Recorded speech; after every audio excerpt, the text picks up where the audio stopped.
It's me, Margaret. I'm back. Isn't that what he said? All right. Anyway, good to see y'all again. We have some more questions, and my handsome hubster is here with me to help answer these questions tonight. Honey Bun, you want to come over here so the people at home can see you? I look kind of rough. You're just wearing a Brave shirt. That's not really rough.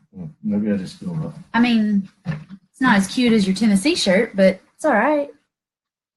Giving those things away these days, aren't they? They should be. Pretty much. I went on a buying spree this weekend. Got a whole Especially lot. the stuff that says Butch on it. Anyway, let's go on to real estate instead of football. All right. So I did a Ask Whit Wednesday earlier this afternoon to cover the questions that you submitted last week. So now I'm going to cover the questions that you submitted yesterday for today's Ask Whit Wednesday. And the hubster is going to help too. All right. So did you not do Ask Whit Wednesday at 1 today? I did it for an hour and a half. I answered all of last week's questions and it took me an hour and a half. That video is up in the replay, and we're going to use it for the webinar while we're going to California because I'm not doing a webinar tonight before we leave. So, Brian has the first question, and he says, what requirements, if any, do you have to meet to be in compliance with Dodd-Frank when setting up a sandwich lease option? Now, Dodd-Frank, in case you don't know, is a piece of legislation. It's a rule, it's a law, and it regulates the way that we spend money. It talks about student loans, talks about credit cards, it talks about financing, it talks about banks, it talks about private financing, it talks about a lot of different things. Dodd-Frank says you can only sell, a person, Jason, can only sell 3 houses with owner financing per year. And when they sell those 3 houses with owner financing, they have to do a proper background screening. Dodd-Frank does not apply to commercial. Dodd-Frank does not apply LLC to LLC. And I don't sell anything with owner financing. Dodd-Frank does not regulate lease options. We'll buy with owner financing, though, baby. I would buy everything that I can with owner financing. I'll get to that story here in a second because Sherry asked about that. So Dodd-Frank is something that you definitely need to know about, but it's not something that you need to major in or minor in, okay? You can buy as many houses as you want to with owner financing. You can buy as many houses as you want to with owner financing and not hang out with Dodd-Frank. You cannot sell, if you go through my program, you cannot sell with owner financing unless you follow Dodd-Frank, unless your attorney wants you to, unless that is the best thing for your specific situation. Did you just say you wanted to hang out with Chris Dodd and Barney Frank? Who? The politicians. That authored the bill, hence their name is on it. No. Okay. I just thought you just said you wanted to hang out with politicians. Anyway, listen. Not me. If you sell a house with owner financing, that's totally up to you. Now, in my program, when I teach you how to sell houses with lease options, I also tell you how to do a proper background screening, okay? I know everything about my tenant buyers before they move in except their underwear color. I do a credit check, a criminal history check, a past landlord experience, a debt to income ratio, a job verification, criminal history. I mean, I know as much as I physically can know about these people before they move into my house. And that screening process would satisfy Dodd-Frank if I was selling with a lease with a owner financing. Okay, so the way I screen is the way that Dodd-Frank wants you to screen. So there's no problems there. It's just that I don't want to sell with owner financing. I want to do it with a lease option because if I need to kick them out, I can evict them with a lease option. If I do owner financing with my tenant buyer, I have to foreclose on them. And I don't want to do that. It's more expensive and it takes longer. We're not doing it. Okay? So that's little Dodd and little Frank. All right. Hang on. The water's in this cup now. All right, Jill asked, how quickly do you think I can grasp all of this so I can make my first deal? My brain is hurting a little from trying to understand it all. And Michael Hicks had a really good point. Don't overthink it. Okay? We can all sit around. We can sit around at dinner, and we do this because we're nerds. But we can talk about this, and what if this happens, and what if that happens, and what if this, and what if that, and blah, blah, blah, blah, blah.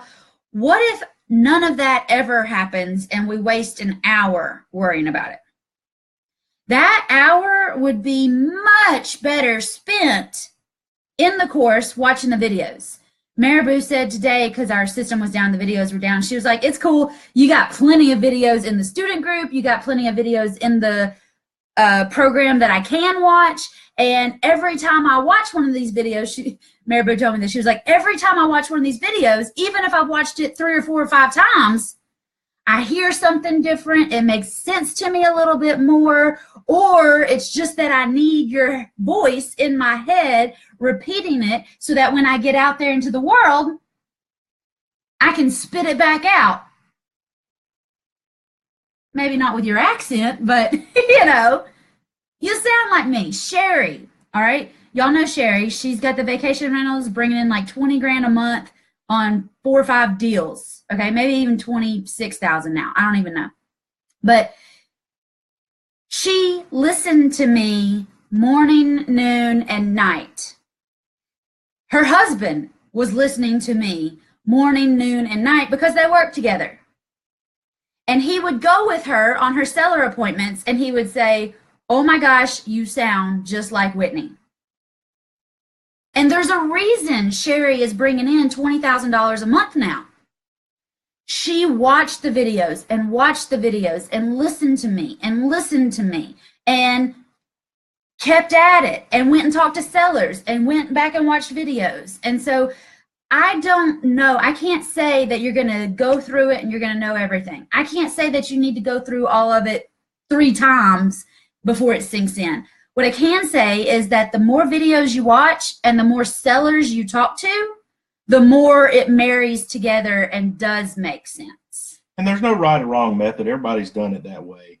People ask this all the time, how long should it take? Really depends on you. You know, what I do when I buy online courses or self-study courses, what I do is I watch them start to finish without taking any notes. Yeah, just to like surface level. You know, if normally if you're taking notes, and I try to tell my kids this all the time, if you're taking so many notes, then you're going to miss something. You're not paying attention. So what I do is I go through and I watch it. I don't even have a pencil or a pen or a piece of paper near me. It's just the and I watch it all. Now, do I get lost in there somewhere? Absolutely. Okay. Then I watch it again and I take notes. Because things start happening and I'm like, all right, here's a big bombshell that got dropped that I want to make sure I get this time, you know, and I may pause it. I may pause it and take those notes and things like that, but I've already heard it once. So it's not a foreign concept and things like that. Then what I kind of do is, then once I start to implement and I start to act on that, I'll begin watching things. So if I've already got some seller leads and I'm going to go out and, you know, so I'm going to watch those videos about how to talk to sellers right before I go. You know, that's just me, and that's how I learn. Again, there's no right or wrong way. Don't rush it, though. Okay? No, don't. Because nothing will frustrate you more than to attempt something that you only have a little piece of and you're not quite there. And I have people all the time that say, yeah, but, you know, I'm really in a bind and I really need something now. And my response to that is, then assign the contract. Get a deal. And there's nothing wrong with that. And assign the contract. Now, we talk about this in the Deal Makers Club, and we talked about it this week, right? There is nothing wrong with assigning the contract and making money to fulfill a need, okay? People talk about money often. What is money? There's people that feel guilty about making money, but we need money. Why do we need money? Money is a medium for exchange.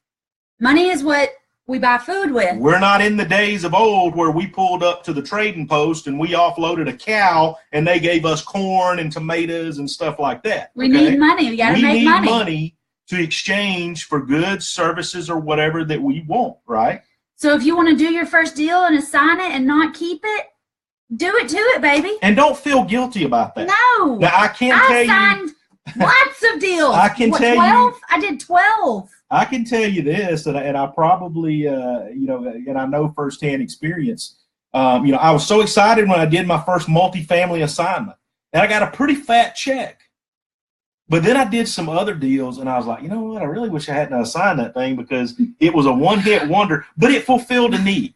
Right? And it got all the way through the closing table. It sure did. It got to that shut-up check, and that shut-up check is one of the most powerful things because if you can do it once, you can do it again and again and again. And that first deal is the hardest one, and after that, you have experience. So, Jill, I think this is your question. If you have an immediate need, we don't know what the need. Whitney talked about Jennifer or somebody, wanted to do deals so they could send their kid to private school. If you need to do that, do an assignment. Do whatever you got to do to get that money in to fulfill that need. And keep it rolling. But very few people decide, hey, I want to get into real estate investing, and then they immediately act on it, right? Most of us thought about this for a long time before we actually got into it. So if that's you and you've been thinking about it and you're eager to get started, but you don't really have that immediate need, go ahead and absorb the material. Go ahead and watch it, in my opinion, maybe a couple of times, then start to act on it and then begin to fill in the gaps. And once you do that, you're going to be more confident in yourself. You're going to be more prepared, and your first deal is actually going to come quicker. Another thing Jill has said is that she needs that first one. She needs it all to click in her head so she can get that first one done. I promise, when you watch the videos, I talked about this earlier, when you watch the videos and we're in the classroom setting, there's only so much I can give you in the classroom setting.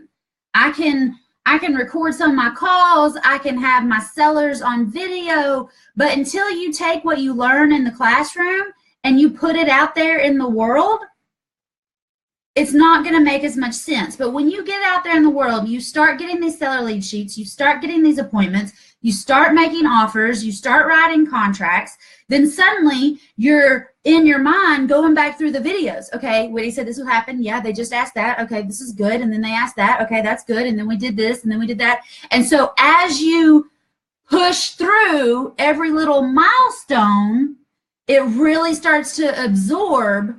I don't know that it really clicks as much as you absorb it when you feel through it with the sellers. And for those of you that may be new and are just getting started and stuff like that, let me tell you, I have 5 things.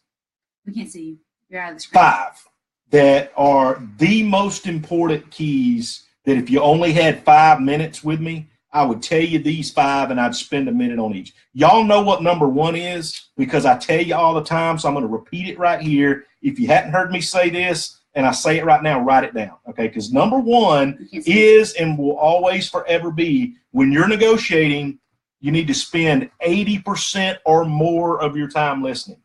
You guys that watch these videos all the time, you hear me say it at least once a week. Spend at least 80% of your time listening, okay? That's always and forever be number 1. That'll keep you married longer, too. Down around probably number 4 or 5 is, do not use your peers as a measuring stick for your success. Nope. And it's so easy to do. I mean, don't do it. We don't say keeping up with the Joneses for no reason, right? Everybody kind of sits there and you see other people having success. And Facebook is terrible for this. And you want it. And then you begin to question. If you don't immediately get it, you start questioning, why am I not getting it? And in real estate and things like that, some of it is people start the journey at different places. Yep. The other thing is, and I hate to say this, some of it's just luck. Well, it's not luck. It's that they did real estate in a previous life, or they've been doing this for a long time and they just added this on. It's not just blind luck. Certain leads can actually just fall in your lap. Some of it's luck. They really can. I've seen it happen. But you got to go on with it, right? There's leads out there for everybody. I'm not arguing. I'm listening. Right. Can we continue this trend? 80%. Sweet. and I'll sleep a lot. All right. But anyway, that's very important to remember because mindset's important here. Do not use other people as your measuring stick. And if somebody makes, let's use, one of my students today got a duplex with owner financing, and she left the closing table with practically $9,000. Okay, she was $6 short of making $9,000 for buying a duplex with owner financing, and she added $700 a month to her income. That's a great deal. I am beyond excited for her. She's been working at this and working at this and working at this. And if she had made $3,000, I would be just as excited. If she'd made $30,000, I would have been just excited. Okay? Somebody asked me this earlier. How much do you need to make? Make as much as you can. Do the best deal that you can. Work with what you know, what your seller will work with you on, and do the best you can. All right? I am thrilled. Most everybody here would love $9,000 for buying a house. She didn't spend $9,000. She got a check and added $700 a month to her income on one property. That's owner finance. She didn't go to the bank.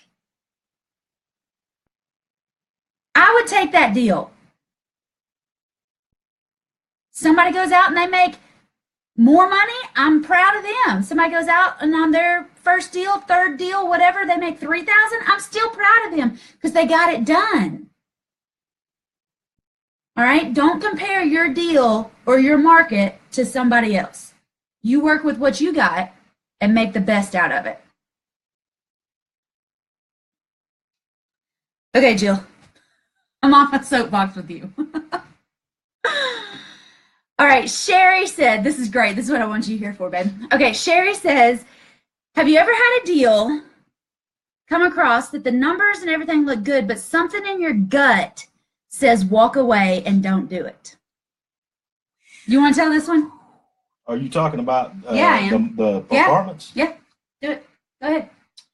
So the first multifamily deal that Whitney and I were going to do was actually a bank foreclosure. And at the time, we didn't know any better. We didn't know dealing with banks was such a pain in the ass. You know, they had a property. It was on the REO list. We figured they wanted to get rid of it. Didn't figure it'd be that big of a deal, right? So we got it and we ran the numbers. And, you know, we were working via a mentor and coaching program here, right? I mean, that's what we were doing. Are you talking about the one on Buffett now?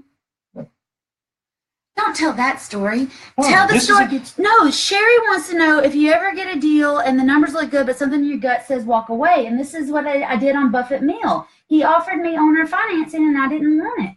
Oh, gosh. That deal. Oh, my gosh. Let's start fresh, okay? Sorry. Jason's telling a totally different story. We got stories for days. You do have a good story, baby, but you're going to have to save it because I want you to tell Sherry the deal about the apartments on Buffett Mill. Okay.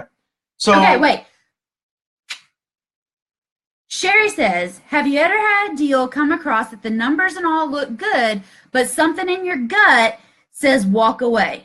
And yes, that has happened. I told her there was an amazing story for this, and I'm surprised I haven't told this story before, but it's kind of embarrassing since I'm the creative financing, lease options, owner financing chick. Well, you go ahead. Now that you know which story to tell, you tell them what I messed up. You weren't the seasoned veteran at the time that you were now. Everybody was new at some point. So this was after she'd already done a few deals and I got involved and, you know, had started doing some things or whatever. But I was at home working because I work remotely a lot. And so I was at home working remotely for my corporate job, and Whitney had been to the gym. And so when I used to go to the gym too, okay? And so she comes home and she says, hey, guess what? She said, you know that quadplex that we rode by a couple of times and we said that it looked like it was vacant? She goes, guess what? I saw a guy there today and I stopped and it was the owner. And we worked out a deal. And she said, I didn't really have a contract that fit that. All I had was a residential contract. Because you should never leave the house without a contract. But she said we made it work, and we scratched out some stuff, and everything's good, and he's going to do this, he's going to do that, he's going to do all this kind of stuff. Time out. I was at the gym at like 6 o'clock in the morning. On my way home, it was like 7 o'clock in the morning, and I'm out talking to a seller that has an apartment complex, empty, at 7 o'clock in the morning, in my gym clothes, sweaty, no makeup. So when y'all ask, what should I wear? What should I do? Go. Okay? I just want to set the mood for how this went down. And so I'm sitting there, and I'm typing away, and she's actually in the hallway kind of talking to me, doing some other stuff. And so all of a sudden she says, yeah, she said, you know what? She said, the crazy thing is, she goes, he actually owner financed him, but, she goes, I just, for some reason, deep down, I just didn't trust this guy. So I told him, we're not interested in owner financing. And I'm sitting there typing, and all of a sudden I hear that, and I just stopped. And I was like, maybe I didn't hear that right. So I said, hang on, he offered you owner financing and you turned it down. She goes, yeah, I just didn't feel good about this guy. He was kind of creepy. And I said, why on earth would you turn down owner financing? I didn't like him. And she said, well, he might do something with the shady or whatever. I said, all of the risk is on his side. He's going to transfer the title over to us. He's the one that has to be worried about us paying him, or he's going to have to foreclose on us.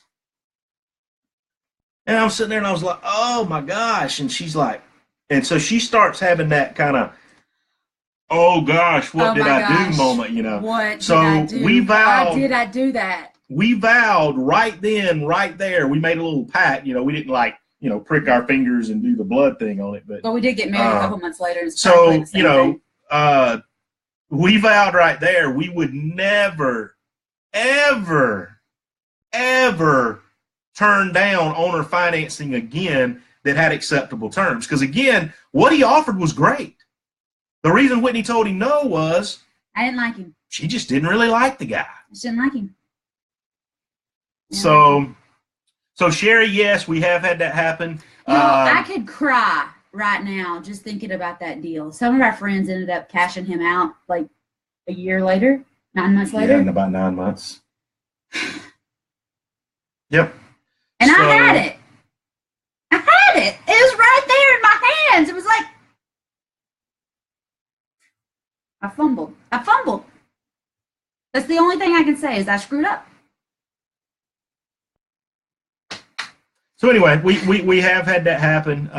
We don't let that happen anymore. Okay. Whitney says all the time that I'm a very analytical person. I am. When I do deals, I was right there with him. There wasn't any time to analyze it. When I do deals, the emotions out of it, it's a business transaction for me, and it's all about the numbers. If the numbers look good, I do the deal. If they don't, I'm not going to force a deal. They looked good, but I was sitting there with him.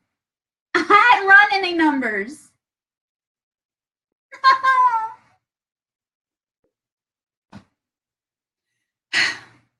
All right, so it was right in my honey hole.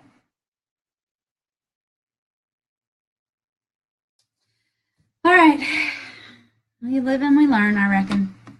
Don't let me forget my multifamily deal too. That was another. You said that we got to keep this short so that we can pack and go to bed. Okay. All right, Gloria. How do you do yellow letters, and where do you buy leads, or how do you get leads? Great question. So I actually buy my leads from Melissa Data. You can go to ListSource, you can go to CRS Data, you can go all sorts of places and get a list. And my yellow letters, I actually write them out. I stuff them in an envelope, I address them on the front, address them on the back, shoot them out through the post office. We sent out, what'd you say, 47? Sent out 47 2 weeks ago. A month. It was a September. We're in the middle of October. You know our anniversary is in 4 days. Yeah, I know. You told me you didn't get me anything, so. I know. We'll see about that. But anyway, we sent out 47. We had 13 responses call back. So that was good. 11 of them were actually what I call engaging responses, meaning people talked to me about the property. One was a lady telling me that she didn't own that property anymore, and that I take that back. She owned the property, but the structure had been torn down a couple of years ago, so she didn't have the structure anymore. And then another lady called me to say, hey, don't know how you got my information, but this is the third letter that I've received from you. Actually, first batch of letters since I, don't know who, but somebody else is sending letters or postcards or whatever, so that's fine. But anyway, sure, I explained to her, and I do that a lot. If somebody asks me, how'd you get my information? I tell them. Public information. I tell them, I say, it's public record. My wife and I buy houses. We don't like to, when you deal with realtors and banks, there's no money left for you. Regular realtors. I'm a realtor. But anyway, I said, so we prefer to deal with people one-on-one, and a lot of times we order lists where people own houses that they're not living there, and we just send them a letter, and that's the way we buy a lot of our houses. Hope it didn't cause any problem. Won't send you another one. Thank you. Good, good luck. Blah blah blah. So, but we had 11 engaging leads, and we had some people. We went on some appointments. We had people that were interested in terms. We actually had 4 properties, but it was 3 sellers. Right? We had one lady that owned one free and clear by herself. She had another property she owned jointly with her sister. And that was one we were pretty hopeful about because a lot of friction there, a lot of pain, but we couldn't come together on the numbers. One of the things was, as I'm sure it happens in your area, there are sections of our county where some are more affluent, some are less affluent, things like that. One of the most promising properties, we found a tremendous property. The problem is not that house. It's all the houses around it, bringing the value down. I explained to this lady, I said, listen, if I could pick your house up and just wave a magic wand and move it about 4 miles down the road, I'd give you $15,000 more than you're asking right now. I said, there's nothing wrong with your property. You have maintained it in immaculate condition. But it's where it's sitting. House, she gets what, $425? She's $400. $400 a month, and it has a tankless water heater in it. And a huge yard. Huge. It is a huge yard. Oh my God, it was gorgeous. The house, the house is a little bit outdated. There's some paneling inside. It has a tankless and water things heater. like that. But she has kept it up just like she lived in the house. I mean, there's nothing wrong with it, but there's no way that I can give her what she wants for it because of the area that it's in. It can't happen, and she understood that, and we agreed, that if she changes her mind, she may call us back. Very pleasant lady. We spoke at length about different things, and everybody's a lead source. Just couldn't, just really couldn't come to terms on that. So, 47, we were really, encouraged by the 11 that were actually good leads. But nothing panned out. And sometimes it happens that way. We've sent out lists where we had very few responses, but one of those ended up being the golden goose. And we made money on it. Kill, and you make a lot of money, right? And that's why I say it's kind of maybe not luck of the draw, but it's somewhat luck of the draw, right? Just because you have an amazing response rate doesn't mean you're going to sign a lot of contracts. And just because you don't have an amazing response rate doesn't mean you're not going to sign any contracts. If you want to talk about stats, we order lists of addresses, and I order about 1,000 at a time, as close as I can get to 1,000. Maybe 968, maybe 1042. And somebody asked, why do we order 1,000? It's volume discounting, just like anything else. The more you buy, the less you pay for them. Now, I will warn you this, okay? You want your list to be as current as possible. So don't go out. That's what I was about to say. Don't go out and order 1,000 if you're going to send 10 letters every week, okay? Because by the time you get down to 1,000, it's going to be stale, right? Gonna be stale. What I was gonna say is when I order that list of 1,000, and if I send out 100 letters every week, this time we send out 47, so it's gonna take us twice as long to get all the letters out. I usually, after 5 or 6 mailings, I usually have so many deals that I don't create the rest of the yellow letters. I don't spend my time addressing the rest of the envelopes. I've usually, after we do 5 or 6 mailings, I've usually got 3 or 4 houses under contract, and I don't have time to be going looking and buying stuff anymore. I need to sell these and get them off my inventory list, or my head goes crazy, which brings us to the next question. And we don't mind doing that, right? Because where's the cost in your letters? The stamp. The stamp, which is why a lot of people say, hey, do a 16-cent postcard instead of a 40-something cent stamp. Not doing the postcards. We've tried it. Crap. We've tried it. Crap. We've done it. Not doing them. Yes, you can do more, but we knock just yourself don't out. They don't work. We don't see the same response rate. I see people that are having results with them, but we've tried them.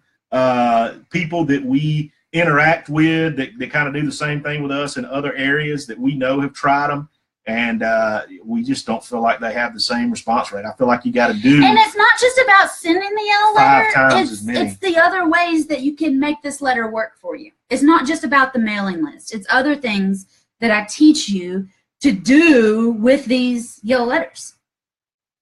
And now I'll tell you, if you signed up Saturday, or if you were one of the people that signed up today for First Deal Done Fast, I actually sent you a yellow letter pad to get started with.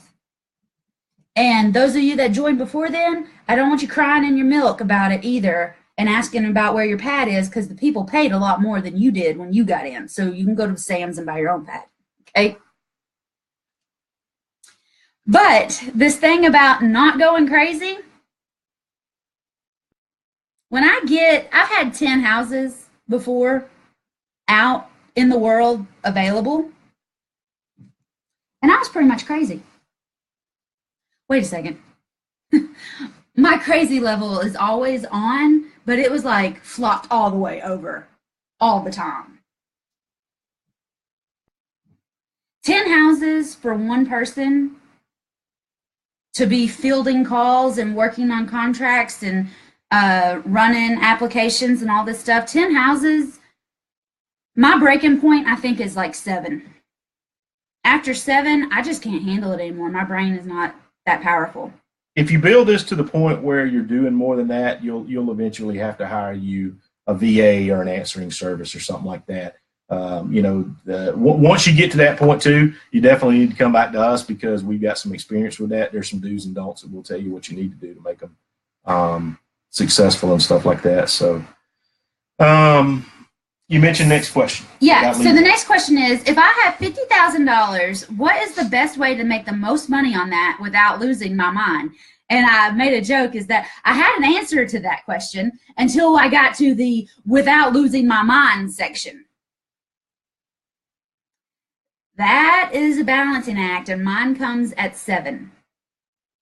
Any more than 7 houses, and my brain goes. Does that have to do with the 50K? If you have $50,000 and you want to know how to make the most money with it possible, buy some apartments.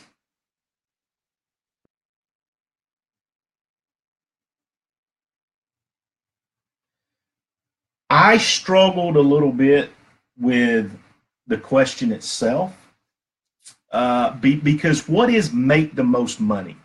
Are we talking about... And how much time is involved with that? Are we talking about cash flow in the first year? Or are we actually talking about money over a longer term period of time, right? Because those are very different things. I'll tell you an easy way right now to make $50,000. Finance somebody else's project. Be a private money lender. I have a student right now that needs $25,000 on a vacation rental in Costa Rica. And I'll tell you a little secret right here. If you She'll pay you back in like 2 months. If you promise you won't tell any of my private lender, who all's on this? Well, who might see this? Oh well. Anyway, we're gonna throw this out there. Don't tell any of my private money lenders. If you'll ask for an equity stake in the deal, you'll make more money. Okay.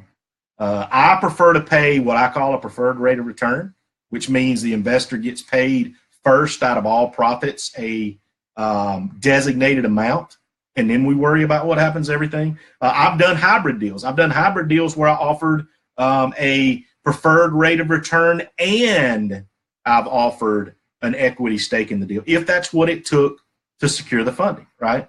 But, you know, 50 grand is enough. You know, I have a lot of people that come to me and say, hey, I got 10,000. And I'm all about encouraging people and stuff, but commingling funds and things like that, you know, start, you know, the SEC, and I'm not talking about the Southeastern Conference football, you know, I'm talking about the Securities and Exchange Commission.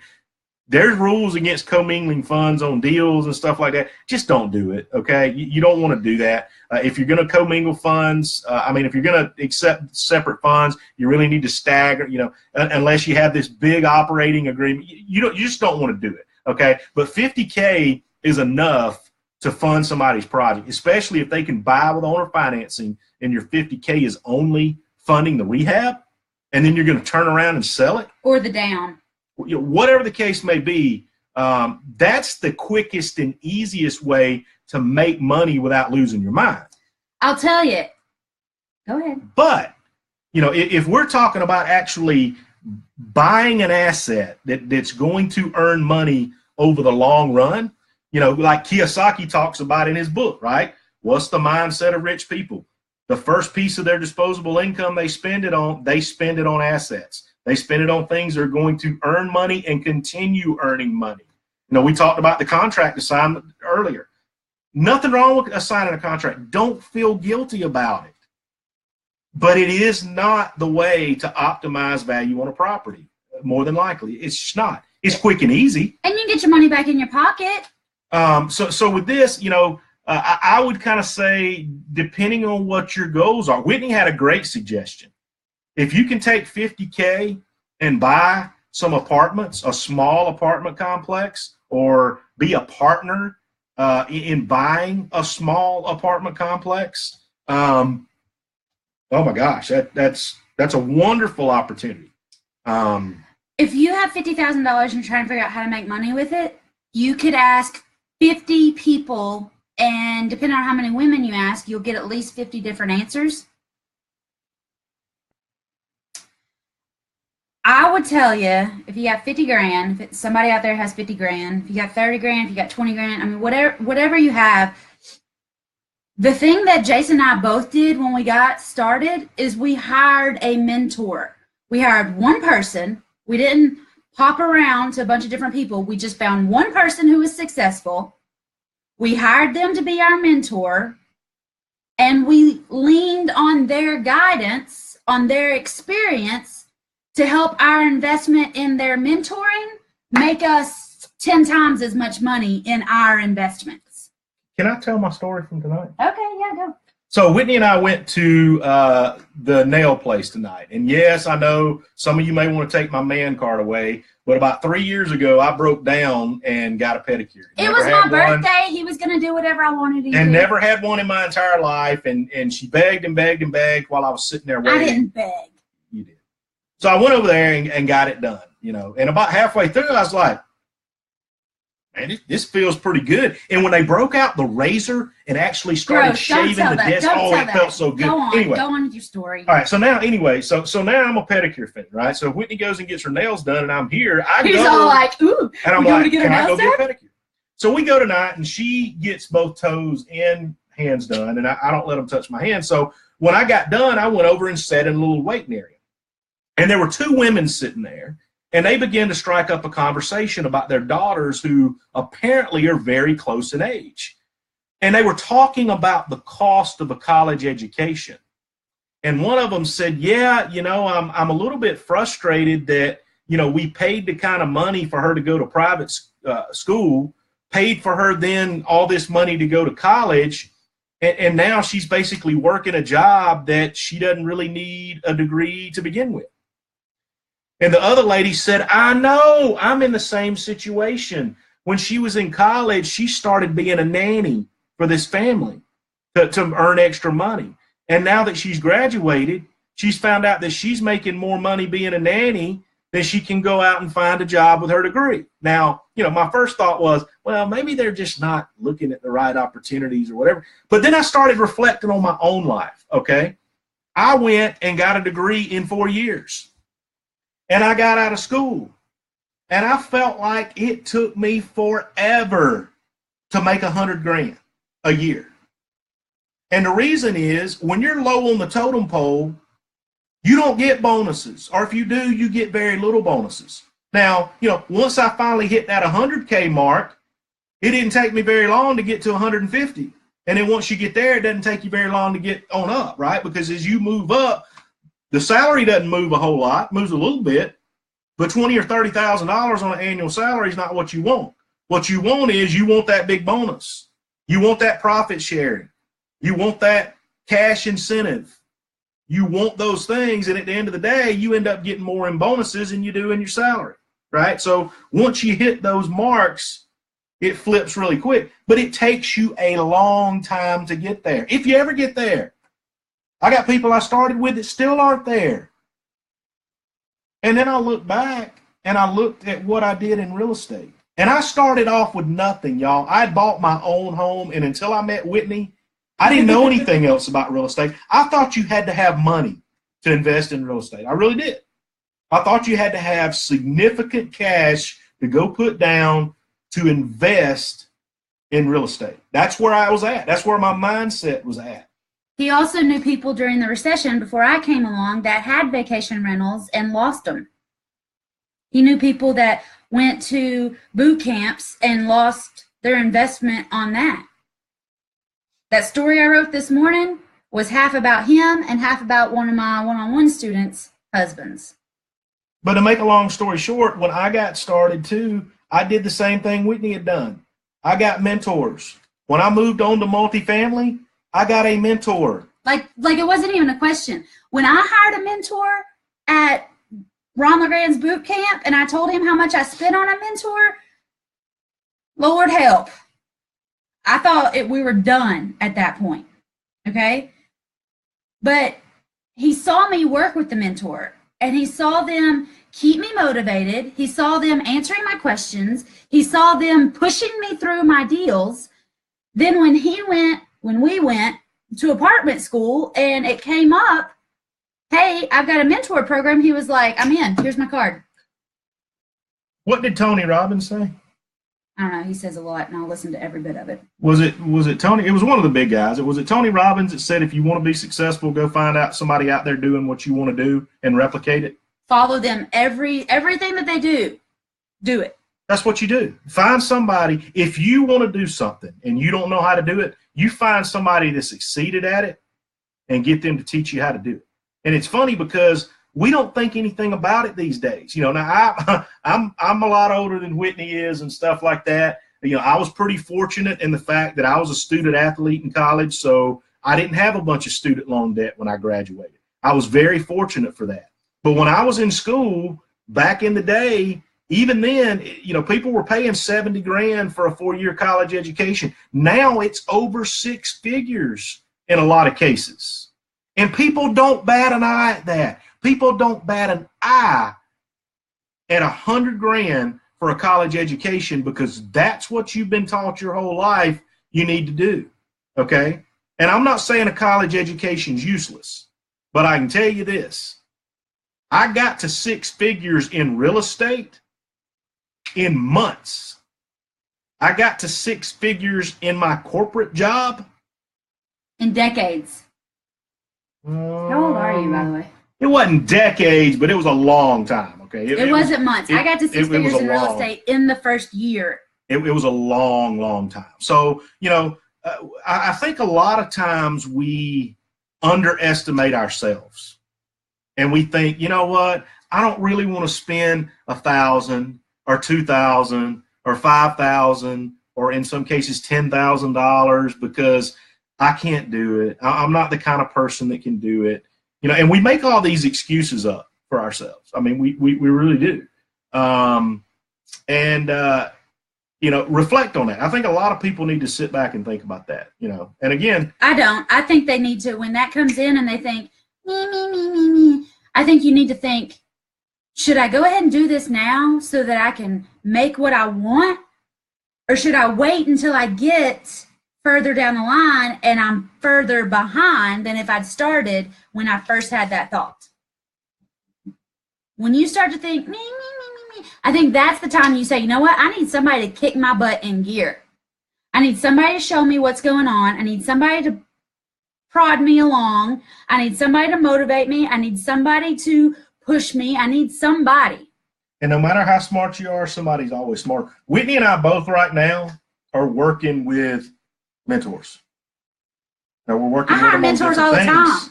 I love mentors. You know, for me, it doesn't stop. I have found the value in investing in myself, and I'm not going to stop. I'll go to the grave. Hell, I might even get somebody to mentor, you know, how to really be a badass once you're dead or something. You know, I've seen the value. The best way to get your value out of 50 grand is to find somebody that has also multiplied that into multiple times and can show you how to take a portion of that or none of that and make it explode. And just do what they're doing. Put it on repeat. What else we got? All right, last question is from Josh. I know there's a lot of variables, but how many hours per month on average does it take to manage a single family rental home? And I told him it takes 1 hour a month. On the 14th of the month, my accountant sends me a breakdown of who paid and who didn't. And I send a text and say, yo, man, you didn't pay. And they're like, oh, my gosh, I'm going to kill him. I gave him the rent. I'll be at the bank in a minute. And they pay. Or they say, yeah, actually, we're going to be out by this weekend. And I say, okay. Or they don't answer. And then I send Evan, my attorney, an email and I say, evict the people in 2225 Center Circle. And he says, okay. And then Josh came back and he says, yeah, but what about finding and screening new tenants or property maintenance? If you're going to come into my program, if you're going to be successful in real estate, especially in the beginning, people are going to tell you that you only need an hour or 3 hours a week. But that's after you've gotten going. That's after you've gotten started. That's after you're rolling and rocking, okay? I spend an hour, 3 hours, maybe 5 hours a week, a month doing this. But in the beginning, and I ask all of my students, especially if you're coming in as a one-on-one student, I need 10 to 15 hours a week. And in the first 2 or 3 weeks, I need that to be in education. I need that to be in watching the videos and being in First Deal Done Fast. And then for the next 2 or 3 weeks, I need you marketing. I need you out there talking to sellers. And then in the next 2 or 3 weeks, I need you visiting sellers' homes and making offers and writing contracts. And in the next 2 or 3 weeks, I want you selling those houses and talking to tenant buyers. Okay, so it's going to take 10 to 15 hours a week before you can get to that level that you only need an hour or 3 hours or 5 hours. So in the beginning, I definitely say I need 10 to 15 hours a week. Yeah. And you probably, I'm sorry, hon, most people waste 10 to 15 hours a week on Facebook, YouTube, and TV. And sports and hunting forums, right? I mean, most people are on those, right? That's just me? That's just you, Ben. Sorry. And now we took this and put the spin on it for what we do, which is buying and then selling on a lease option, right? If you take this question and say, let's talk about a single family rental home in every sense of the word, you're actually going to put renters in there instead of tenant buyers. It will probably take more time because to this point, you do have property maintenance. Now, are you going to get a call every week that the toilet's clogged? No. No. But you're going to get a call sometimes. Our tenants, I self-manage our triplex up in Morristown, and I had 2 tenants this weekend that had a stepped up toilet. One of them was just a slow flush. And the other one, it was it didn't have enough energy to flush or something weird. But I just texted the property handy guy, Steve, and I said, hey, we got a problem. Go fix it. And he said, Okay. And he went and fixed it, and he'll send me a bill. That's property maintenance. And it took me a couple text messages. People ask us all the time, because we still flip houses, or well, she doesn't. I do every once in a while. But people ask all the time. They say, so, when you were flipping that house, how did you do this? Wrote a check. Well, how did you do this? Wrote a check. I wrote a check. Well, how did you do this? I wrote a check. Okay? And I know there's people out there that they want to save money doing it themselves and stuff like that. But I can tell you this, if you're going to do it, unless you're going to make a full-time job out of doing it, you can do 3, 4, 5 deals in the time that it will take you to do work and rehab on your own. I got a friend right now here in Rome. He's on month 7 or 8 of trying to rehab a home. And if he'd written checks, he'd probably be on number 4. Deal 4 or month 4? Deal 4. Just want to clarify. Deal 4. So, that's what I think about that. Tenant buyers, though, do their own property maintenance. Do their own upkeep. It's a good. And I talked about the difference in regulars and tenant buyers extensively on the Ask Whit Wednesday that I did earlier today, before my handsome sidekick was here. So, I would like to take this time to let you know that we are not doing Ask Whit Wednesday next week, but you can go ahead and submit your questions. I'll pop on at 1 Eastern time or Pacific time. I don't really know, because I've got the itinerary planned and I am ready to go have some fun, Cali style. So we will not do like a full-blown Ask Whit Wednesday, but pop your questions in, and I love seeing the questions come and go because other people can chime in on those questions. A lot of my students are answering some of the questions, and they're doing a fantastic job because a lot of my students are doing deals. They have real life experience. They're closing deals and getting checks. They do another 50-something deals and they'll know as much as I do, I guess. I've got a comment, but I'm not going to make it. So, if anybody has any questions, y'all, please put them up in the group. That's fine. We like to get the questions all in on Tuesdays and on the thread for the questions for Ask Whit Wednesday so that it's all organized and we know where to go to get those. But if you got a question in the meantime, pop it in there, and I'll answer it if I can. The other people will answer it if they can. But if you want it answered on Ask Whit Wednesday, you have to put it in the thread for Ask Whit Wednesday. And those go up on Tuesday. If you have any questions, let me know. If you're going to be in California and Pasadena this weekend, I got 1 spot left. You're welcome to come and join us. And otherwise, if you know somewhere to eat in California, let me know. And I've already given Whitney a heads up. Looks like the Dodgers are going to be playing Game 1 of the National League Championship Series on Saturday. So if anybody's going and knows a hookup for tickets and you want to get me a hookup, I'll gladly take you along just as a bonus and perk for the hookup. We are not taking a field trip from the W3 to the Dodger Stadium. We are not. I am not. We might be. So. They're about the real estate until Sunday at noon, and then I'm on fun duty. All right.